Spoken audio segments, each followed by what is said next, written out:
In the summer of 1964, hundreds of students from the North traveled the back roads of Mississippi.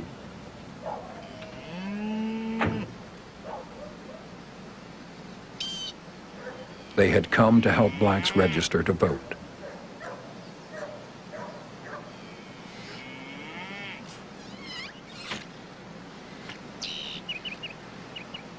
People were scared of you. You know, you represented potential trouble.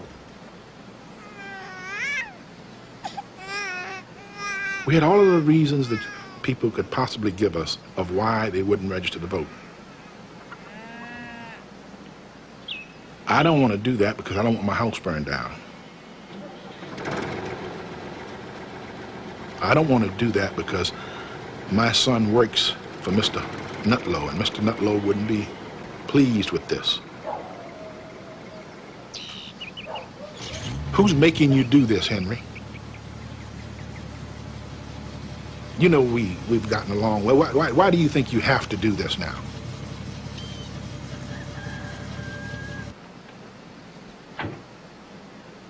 Every segment of that process was laden with danger. Known danger for black people.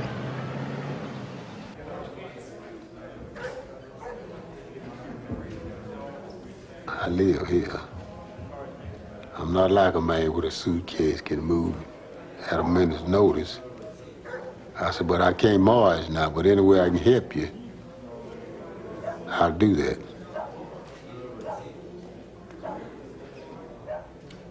They opened my eyes. It opened a lot of people's eyes. My eyes were already half open, and it just opened them on up.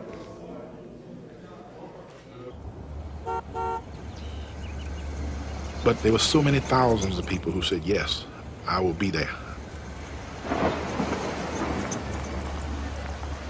Even though they knew and had known all of their lives that whites were unequivocally opposed to them voting.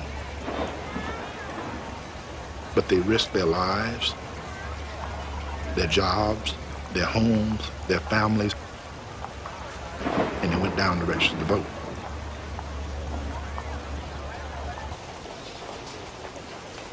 Well, I went up there and I filled out an application. They had all about the Constitution and everything. Some of the questions on there, no doubt, the man would give me the application. I don't believe he knows.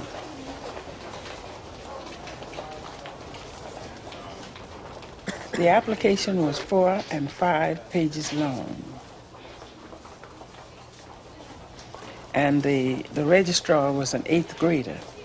He could not read the applications.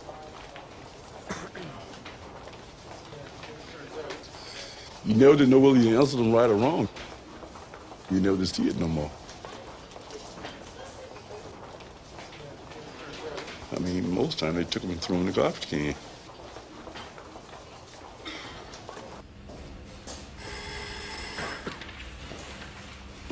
At 3 p.m. on June 21, 1964, near Philadelphia, Mississippi, 3 workers were held by the Neshoba County Deputy Sheriff and charged with speeding.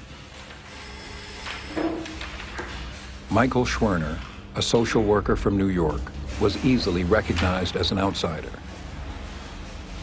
James Cheney, 21, the son of a was a native of Meridian, Mississippi. Andrew Goodman was also from New York and had, since the age of 14, participated in civil rights protests. At 10 p.m., Sheriff Cecil Price ordered the 3 to return to Meridian. They were soon followed by 2 cars. Car would pass, then slow down. And then another car would come up behind and then box you in.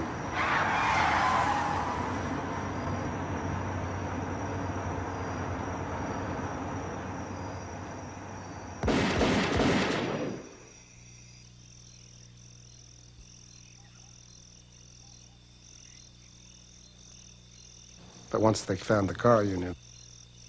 They would never find them alive.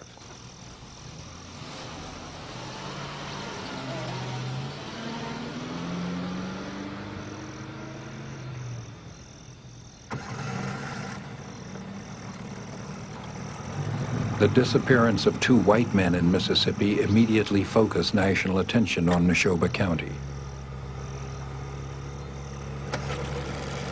President Johnson ordered 100 FBI and 200 Navy personnel into the county to search the high grass and drag the Pearl River for bodies.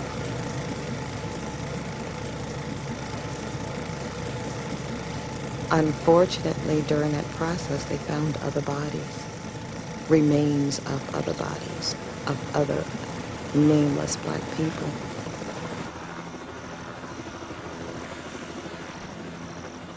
A paid informer led the FBI to an earthen dam. They were beaten, they were tortured before they were actually shot, and they were buried.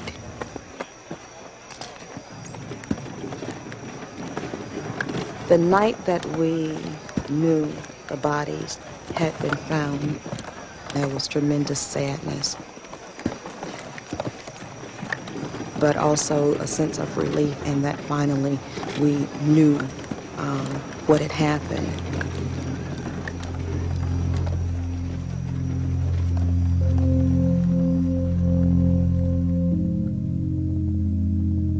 The single incident made America able to come face to face with this racism and the hatred that existed. The federal government charged Sheriff Price and other Klansmen involved in the killings with civil rights violations.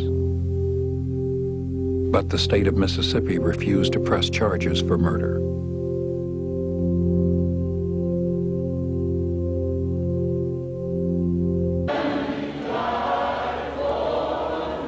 Angered and saddened by Jimmy Lee Jackson's death, they planned their most ambitious protest.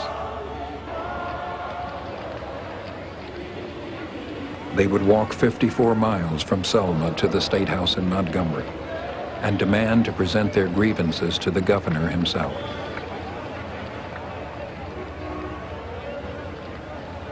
As we walked from the church, we knew we were walking into probably should have been our last death.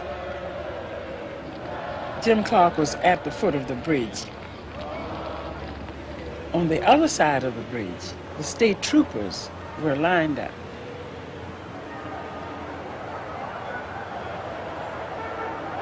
Cloud said, "Don't go any farther. Stop right where you are."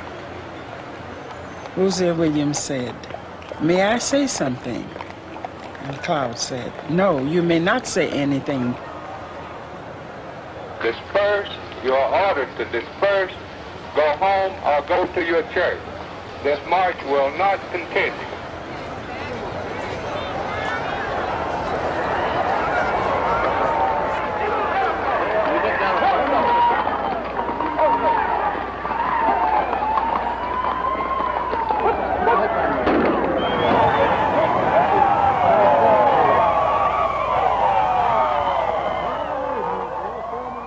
If you tried to go forward, you were going into a heat of battle.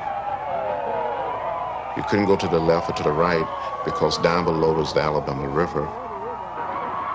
And they just beat us all the way back. Somebody said, "You got a dead person over there." And his remark was, "Well, let him die. Let the buzzards eat him."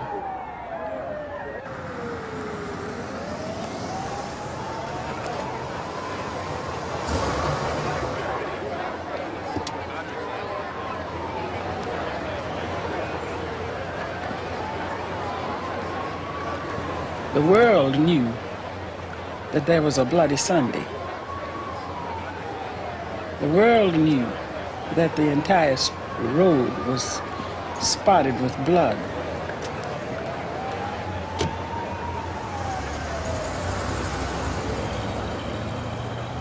And it wasn't no civil war, it wasn't no world war, and nothing, just people in the same country, same state, fighting against each other. Pick 'em up and lay 'em down. 14 days after the world had witnessed Bloody Sunday, President Johnson asked Congress to pass a new Voting Rights Act and ordered federal troops to watch over the march.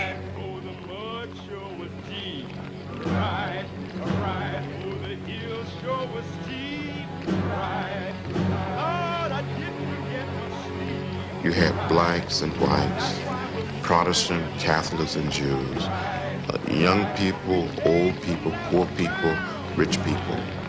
They were just plain people.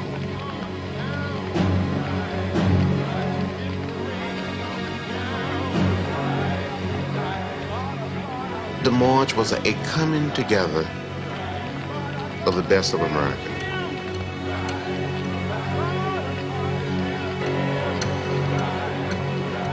We felt like we were in a non-violent. We're making Gandhi's march to the sea.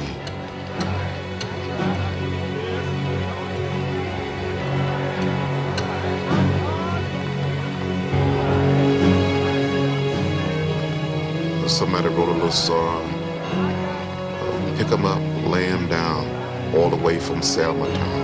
Old Wallace, you never can jealous of.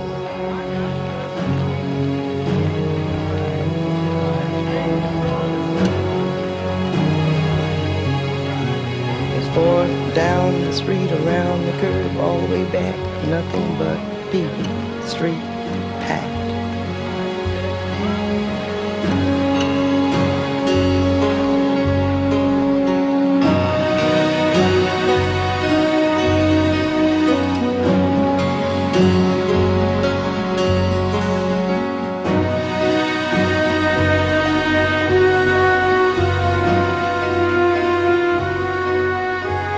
Congress passed the act, but it was the determined people of Selma and the Black Belt of Alabama that wrote it with their marching feet.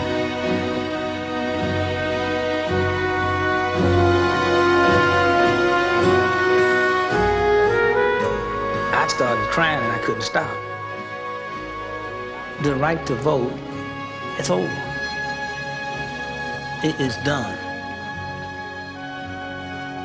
It is done.